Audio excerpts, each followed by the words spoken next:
This is your host, Rosina Jiwani. Joining me here today is Executive Director of the Ivanhoe Neighborhood Council, Margaret May. Thank you so much for speaking with us today.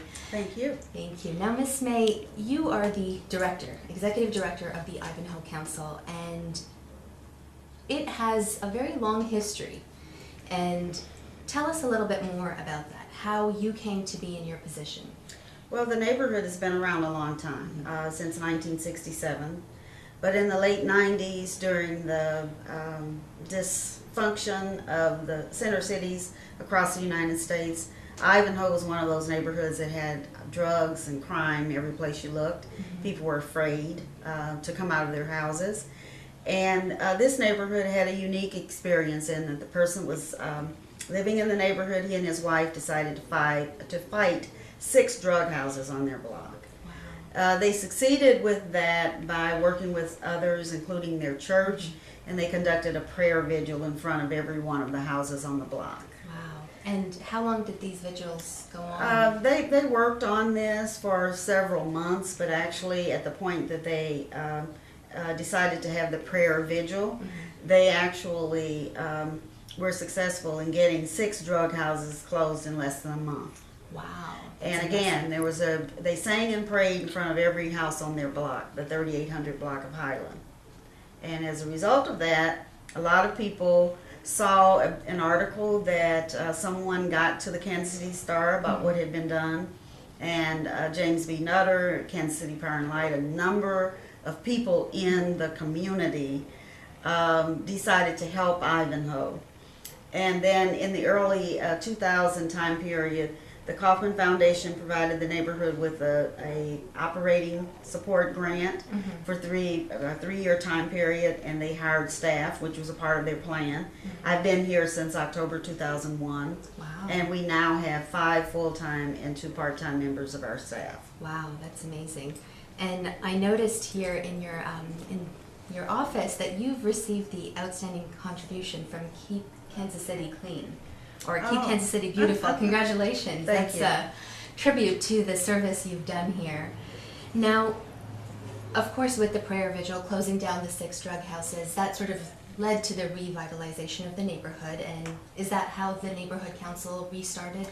That was played a big part in it. Okay. When Alan and Yolanda realized that they had succeeded getting the drug houses off their block, they were very happy. And then they realized that they were all around them. And in fact, they say that at that time, Ivanhoe had at least 1 drug house on every block in the neighborhood. Wow. You know, you can't even imagine that. And so they tried to connect with the other people in the neighborhood, and they found that there were 2 block clubs from the past that were still operating.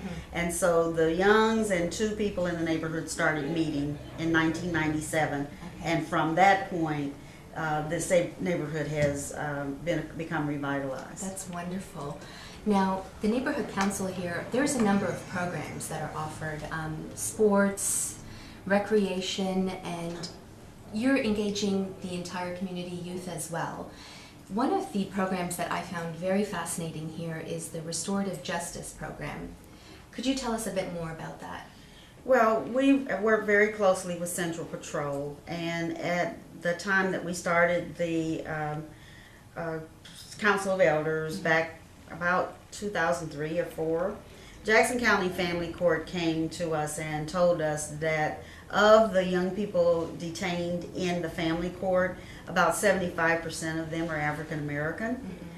We were alarmed to hear that when we only represent about 31% of the population. And they also said that a large part of that was because when our youth commit minor offenses, they're taken to the family court, they're assigned a number, and from that point they've tracked to find that there's a direct correlation between the assignment of that number and incarceration later in life. We were very, very concerned about that. And so out of that concern, the Council of Elders was formed. Okay, and so how do they work with then, youth who are incarcerated or who are in the process of being part of the system, lifelong in some cases? When a youth commits a minor offense, the police refer them to us, to our Council of Elders, rather than take them to the Jackson County Family Court. Jackson County Family Court has to assign a number if they come there. And then our elders work with them, and the objective is to get them to apologize to the victim of their act, to get the victim to accept their apology, and for the two of them to work together on making it right. That's a wonderful program. Have you found any other, neighborhoods sort of emulating what you guys are doing here so wonderfully? Well, we actually did some training for the Blue Hills and 4963 neighborhoods, and they are doing the same thing. Okay, that's wonderful. You're setting the precedent here. Now, another program that I find very good sort of ties into the restorative justice in just the positive alternatives for youth. And what exactly does that mean? Well, we feel that a number of the things that happen in the community when children, youth get into trouble is because there's not enough positive alternatives for them.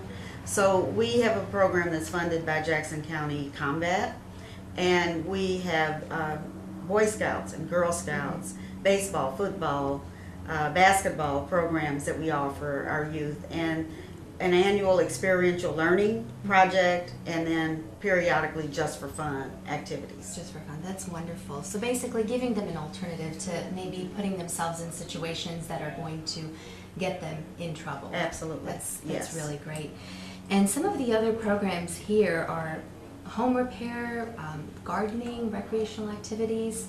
How are those implemented? Well, we worked with Casey Healthy Kids to prepare a grant proposal to the Robert Wood Johnson Foundation, and that grant was approved. So we have a person on our staff that is our health initiatives project manager, and she works with people in the neighborhood to help them identify what healthy living is, what you have to do to be healthy, and that's eating and exercise, all of those kinds of things, and to help them to advocate for things that are needed to improve the quality of life. So one of those programs is Ivanhoe, Grown in Ivanhoe.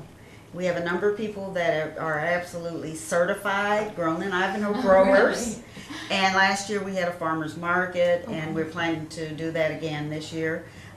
We are funded through the Healthcare Foundation, and we're really, really happy about that program because Ivanhoe, like most communities, in this part of the city is a food desert. So what we have are convenience stores or a small little corner place that sells liquor and potato chips and candy as opposed to things that are healthy that people need. Exactly. So this way you're providing access, but you're using the community to get, Yes. themselves sort of Teaching them how to grow their own food. wonderful. Yes. And how is the community's response to all of these programs? We have a growing number of engaged residents, and we're really pleased about that. In fact, the things that we've been able to do in Ivanhoe, we never ever would have been able to do had it not been for the number of people who care and who are committed to taking back the neighborhood. That's wonderful. And you have a celebration, Family Day, coming up. Tell us a bit about that. Well, we're having our annual Ivanhoe Park celebration, and we've been doing this since 2002, every year in May or June. And for the past few years, we've been doing it in June. And we do it over the Juneteenth weekend, which also precedes Father's Day. And we have an ongoing theme now that's hope, heritage, and history. And we encourage families to come out, but especially men, to spend some time with their children, and for the youth in our community to see men out engaged with the community. Positive role models, Yes. right? Well, Yes. that's wonderful. And just for our viewers, that's going to be June, is it June confirmed? 16th, June 16th. Saturday the 16th of June, And 43rd in Brooklyn at Ivanhoe Park. Perfect. So make sure you guys check it out. Show some support for this wonderful community and neighborhood. Now, I'm very interested in taking a look at the grounds here because of your gardening program. We were just out there and it's fantastic. So me and Miss May here are going to head out and get a quick tour of the garden. Okay, great. We're out here in the garden and playground with Miss May. Miss May, what are we looking at over here? Well, these raised garden beds were built in 2010 when we installed this park. This is Jim Nutter Park, named after our benefactor, James B. Nutter. And These beds are planted by our scouts, our Boy Scouts and Girl Scouts. We call it Scout Sprouts. So you see a few plants in here now. They'll be doing more planting. Okay. And what do we have growing here? Now that I don't know. Well, some of them may have names. This is lettuce. That's Yes, wonderful. I think they have the names. I'm not a gardener. Well, neither am I, but one can aspire to be one. Yes. So when do you think you'll start the farmers market? It will be the 15th or so of June, Okay. mid-June, Okay. and it will go until the end of September. Oh, great. Yes. Looking forward to that. Yes. And you said we have a rain garden? We have a rain garden over here. Want to walk over there? Yeah. Like, what's a rain garden?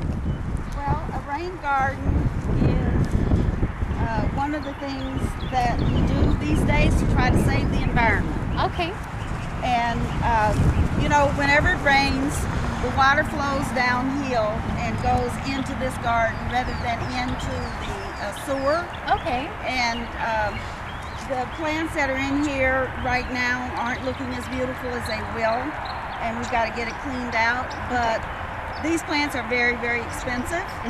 And Hallmark cards and General Mills actually are the ones that we have to thank for the rain garden. They bought the supplies and planted the garden. Oh, great. And then, of course, the work is done by the volunteers. That's community right. members. We'll have, in fact, at the end of this month, we'll be out here this coming Saturday getting this all cleaned up and spruced up for the summer.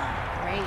And then down on the other end here, we have our raised garden bins that were built by our youth Oh, wow. in connection with an experiential learning project from 2010. And they actually built the containers, the wooden containers, and we had the soil brought into the parking lot. They hauled all the soil over here, and they do the planting here. There's strawberries down there, and about a month or so we'll have strawberries. That's and wonderful. what's so neat, usually when we bring people out here, they eat the strawberries. Yeah, that's wonderful. Yes. You don't have to drive out to the country. You Don't can come have to to drive. Ivanhoe. It's right here. That's right. Wonderful. And of course, we've got this wonderful feature for the kids. Well, the playground we installed last year, we received a $75,000 grant from CVS Caremark, and then Parks and Rec. Mr. Nutter had a role to play, and others provided some funding for us to be able to get that installed. And that is a CVS Caremark all kids can playground. Oh, wow. And so we have children that are physically challenged as well as able-bodied children can play over there.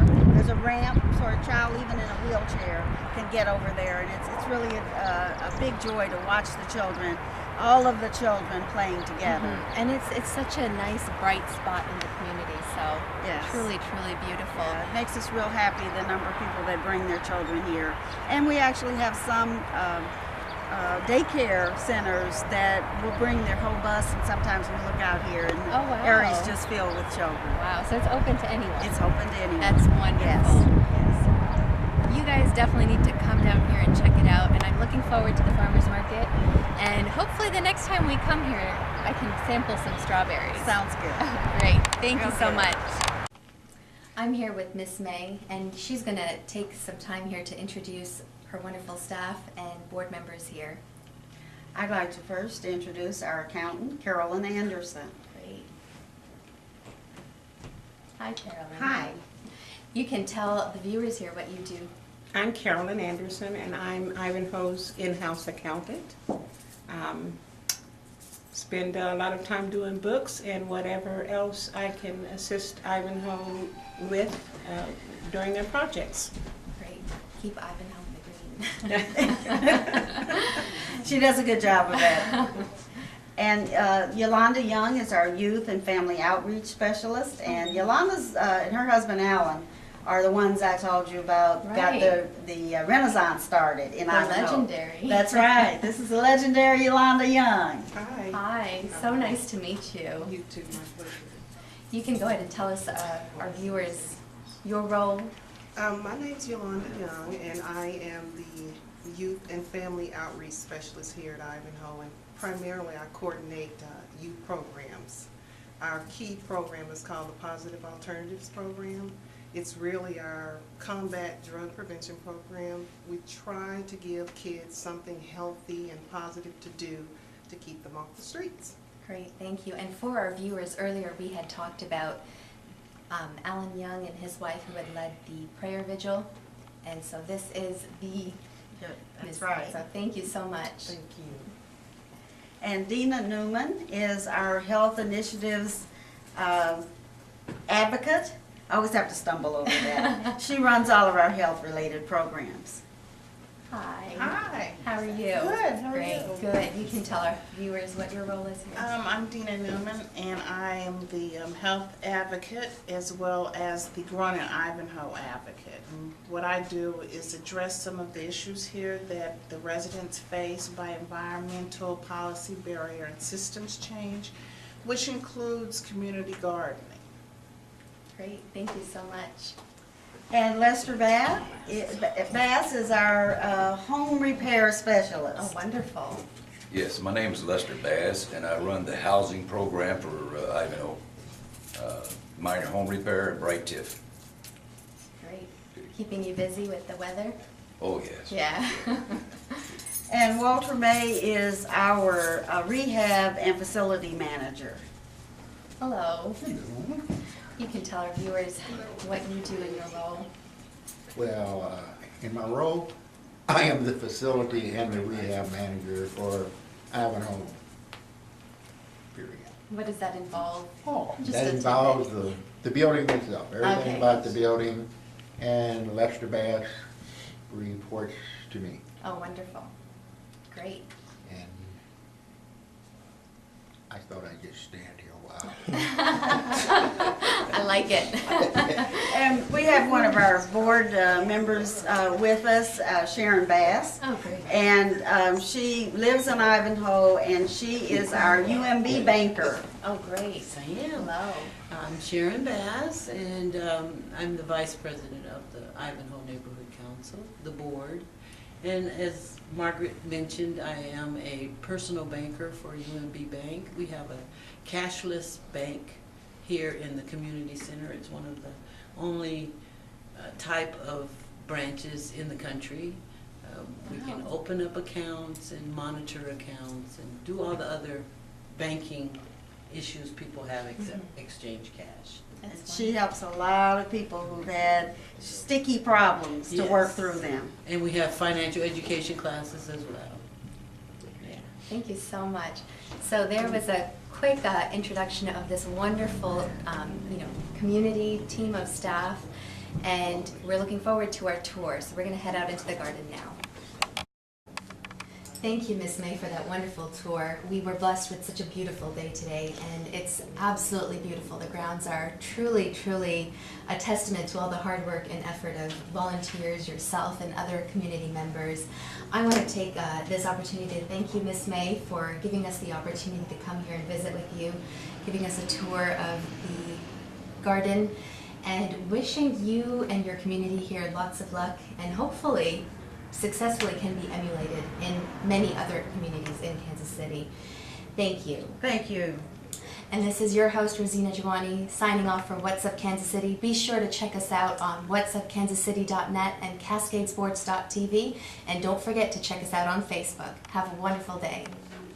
Hi, my name is Nelson. Hey, my name is Mia. Come join us at Luffy's Breakfast at 1664 East 63rd Street for the very best fried fish in the Kansas City Metro. We will see you there.